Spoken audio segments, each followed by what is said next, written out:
এখন একটা collective campaign শুধু রাজনৈতিক ফায়দা লাভের জন্য, মানুষকে বিভ্রান্ত করার জন্য, নিজেদের ধান্দাবাজির জন্য বলছে যে গণভোট জাতীয় নির্বাচনের আগে।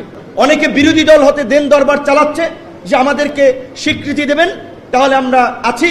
অনেকে 10টার জায়গায় 15টা সিট বার্গেনিং করার জন্য এটাকে একটা টুল হিসেবে সামনে নিয়ে এসে নির্বাচন নিয়ে একটা অনিশ্চয়তা তৈরি করতে চাচ্ছে। ডিসেম্বরে যদি তফসিল হয়, ফেব্রুয়ারিতে ইলেকশন হয়, সময় বাকি আছে নির্বাচন আগে 1 মাস। 1 মাসের আগে কি একটা গণভোট সম্ভব?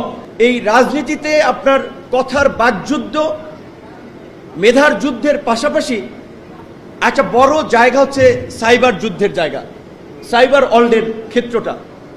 এইখানে যেভাবে বিভ্রান্তিকর ভুল ন্যারেটিভগুলো অডিও ভিডিও বিভিন্ন ফরম্যাটে মানুষের মাঝে তুলে ধরা হচ্ছে, মানুষ বিভ্রান্ত হচ্ছে। দেখেন, ইন্ডিভিজুয়ালভাবে বলতে গেলে যে এই লড়াইয়ের জন্য ব্যক্তিগতভাবে আমি কিংবা আমার সহকর্মীরা আমরা কি কম স্যাক্রিফাইস করেছি? হাত ভেঙেছে, পা ভেঙেছে, চোখ হারিয়েছে। ঠিক একইভাবে এখানে সিনিয়র নেতৃবৃন্দ এই বয়স আমরা গণতন্ত্র মঞ্চ গঠন করেছিলাম যখন রাজনৈতিক আন্দোলন মুখ থুবড়ে পড়েছিল। জাফরুল্লাহ চৌধুরী আমাদের মাঝে নাই, তাকে আমরা শ্রদ্ধার সাথে স্মরণ করি। তার ওই গণস্বাস্থ্যে আমাদেরকে ডেকে কথা বলেছেন, তিনি অনুপ্রাণিত করেছিলেন আমাদেরকে যে ভাই কিছু একটা করতে হবে, সব কিছু বিএনপির উপরে চেয়ে থাকলে হবে না, বিএনপির অনেক লিমিটেশন আছে, কাজে আপনারা কিছু করেন। সাইফুল ভাই, জুনায়েদ সাকিব ভাই, রব ভাই সে সময় সুস্থ ছিলেন, সব মিটিংগুলোতে অংশ নিয়েছেন, মান্না ভাই, স্বপন ভাই, বাবলু ভাই এবং অন্যান্য নেতৃবৃন্দ। আমরা দিনের পর দিন আলাপ আলোচনা কথাবার্তার মধ্যে দিয়ে এই ফ্যাসিবাদ প্রতিরোধের এই গণতন্ত্র মঞ্চ গঠন করি। বাবলু ভাইয়ের মতো মানুষ এই বয়সেও পুলিশের ধাক্কা খেয়েছেন, সাকিব ভাইয়ের মতো মানুষ গলা টিপে ধরেছে, লাঞ্ছিত হয়েছে, আমরা সবাই লাঞ্ছিত হয়েছি। তো আজকে আমাদেরকে যদি সোশ্যাল মিডিয়াতে বুলিং করে বা সাইবার হ্যারাসমেন্ট করে বলে আমরা সংস্কারের পক্ষের লোক না, আমরা সংস্কার চাই না, আমরা বিএনপি যেটা চাই সেটা চাই, এর চেয়ে ব্যাকফল এবং আহাম্মক অকৃতজ্ঞ আর কোনো আছে? কিন্তু একটা শ্রেণী একটা কালেকটিভ ক্যাম্পেইন করছে।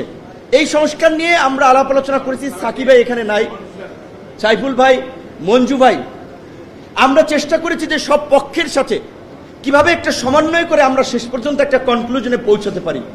তো ঐক্যমত্য কমিশনের আলাপ আলোচনায় আমরা একমত হয়েছি যে যেহেতু অনেকে গণভোট চাচ্ছে, আমি ব্যক্তিগতভাবে আমার দলও গণভোটের পক্ষে, যেটা জাতীয় সংসদের এলইডি ভবনে আমরা ঐক্যমত্য কমিশনের সাথে আলাপ আলোচনায় বলেছিলাম। তো সবাই একমত হয়েছে যে এটা তাহলে গণভোটের মাধ্যমে পাশ করা হবে। এখন ঐক্যমত্য কমিশন যদি এই আলাপ আলোচনাটা আরো 3 মাস আগে শেষ করতে পারত, 6 মাস আগে শেষ করতে পারত, তারা তখন একটা গণভোট করে শেষ করতে পারত। এখন সমস্ত রাজনৈতিক নেতৃবৃন্দ নির্বাচনের মাঠে ক্যাম্পেইন কিংবা জনসংযোগ করে বেড়াচ্ছেন। আমরা ধরে নিচ্ছি যে ফেব্রুয়ারিতে কিংবা জানুয়ারিতেও চাইলে সরকার ইলেকশন করতে পারে, কারণ ইলেকশনের জন্য প্রধান যে বিষয়টা আমাদের সামনে ছিল জুলাই সনদের বিষয়ে ঐক্যমত এবং জুলাইয়ের ঘোষণাপত্র, সেটি হয়েছে। এখন তো নির্বাচনের ক্ষেত্রে আমাদের কোনো ব্যারিয়ার নাই, তো এই নির্বাচনের আমরা প্রস্তুতি নিচ্ছি। এখন একটা কালেকটিভ ক্যাম্পেইন শুধু রাজনৈতিক ফায়দা লাভের জন্য, মানুষকে বিভ্রান্ত করার জন্য, নিজেদের ধান্দাবাজির জন্য বলছে যে গণভোট জাতীয় নির্বাচনের আগে। ধান্দাবাজিটা কি? ওই পর্দার আড়ালের আলোচনা আমরা জানি। অনেকে বিরোধী দল হতে দেন দরবার চালাচ্ছে যে আমাদেরকে স্বীকৃতি দেবেন তাহলে আমরা আছি। অনেকে 10টার জায়গায় 15টা সিট বার্গেনিং করার জন্য এটাকে একটা টুল হিসেবে সামনে নিয়ে এসে নির্বাচন নিয়ে একটা অনিশ্চয়তা তৈরি করতে চাচ্ছে, শুধুমাত্র তাদের ব্যক্তিগত স্বার্থে, দেশের স্বার্থে, জাতির স্বার্থে নয়। তাই সাইফুল ভাই যেটা বলেছেন সেই কথায় কথা মিলে আমরা বলতে চাই, সবচেয়ে সংস্কারের লড়াই বিএনপির 10 দফা থেকে 27 দফা, 27 দফা থেকে 31 দফা এবং 31 দফা থেকে এই জুলাই ঐক্যমতে বিএনপিকে অনেকগুলো দাবিতে একমত করানোর ক্ষেত্রে গণতন্ত্র মঞ্চ, আমার এবি পার্টির আমাদের ভূমিকা আছে। কারণ সবাই মিলে তো রাষ্ট্রটা গড়তে হবে, কোনো কিছু চাপিয়ে দিয়ে তো হবে না, অনৈক্য রেখে তো হবে না। তো কাজে আজকে যে গণভোটের দাবিটা তোলা হচ্ছে, সহজ ভাষায় আপনারা একটু বুঝেন এবং বলেন, ডিসেম্বরে যদি তফসিল হয়, ফেব্রুয়ারিতে ইলেকশন হয়, সময় বাকি আছে নির্বাচন আগে 1 মাস। 1 মাসের আগে কি একটা গণভোট সম্ভব? এবং এই দুর্বল প্রশাসন এবং সরকারও ক্ষণে ক্ষণে বদলায়, আকাশের মেঘের মতো বদলায়, এক এক সময় এক এক পজিশন নেয়, আমরা দেখি এক এক জনের কথাবার্তা। সো এখন আমরা মনে করি যে এই গণভোট নিয়ে যদি আমাদের এই বিভক্তি এবং বিভাজন থাকে, তাহলে আমরা যেই ফ্যাসিবাদের বিরুদ্ধে সংগ্রাম করেছি, তাদেরকে পরাজিত করেছি, তাদেরকে রাজনীতিতে সুযোগ না দেওয়ার কথা বলছি, তারাই কিন্তু সুযোগ নেবে একটা অন্যরকমের পরিস্থিতি ক্রিয়েট করে। জার্মানির কিছুদিন আগে এক মিনিস্টার আসছিল, উনি অর্থনৈতিক আঞ্চলিক শান্তি স্থিতিশীলতা কোঅপারেশনের দায়িত্ব বোধহয় পালন করে।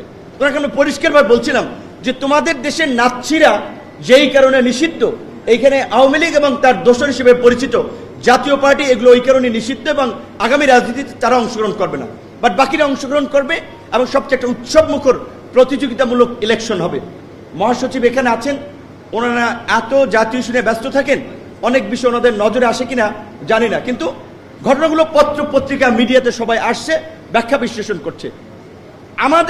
আমরা যারা লড়াই করেছি বিএনপির সাথে, আমাদের সাথে যদি বিএনপির আচরণটা এমন হয়, জুনায়েদ সাকির এলাকায় নাস্তিক ধর্মবিদ্বেষী ব্যানার ক্রিয়েট করে তার ছবিতে জুতা ঝাড়ু পেটা করে বিএনপির কর্মীরা, আন্দালিব রহমান পার্থর এলাকায় যদি জুতা ঝাড়ু মিছিল করে, আমার এলাকায় যদি আমাকে অবরুদ্ধ করে, রবভাইয়ের এলাকায় তার সমাবেশ পণ্ড করে, মান্নাভাইয়ের এলাকায় বাধার সৃষ্টি করে, তাহলে কিন্তু এটা গোটা দেশের মানুষ না, আন্তর্জাতিক পরিসরও বিএনপির প্রতি একটা চরম একটা বাজে এবং ভুল মেসেজ যাচ্ছে।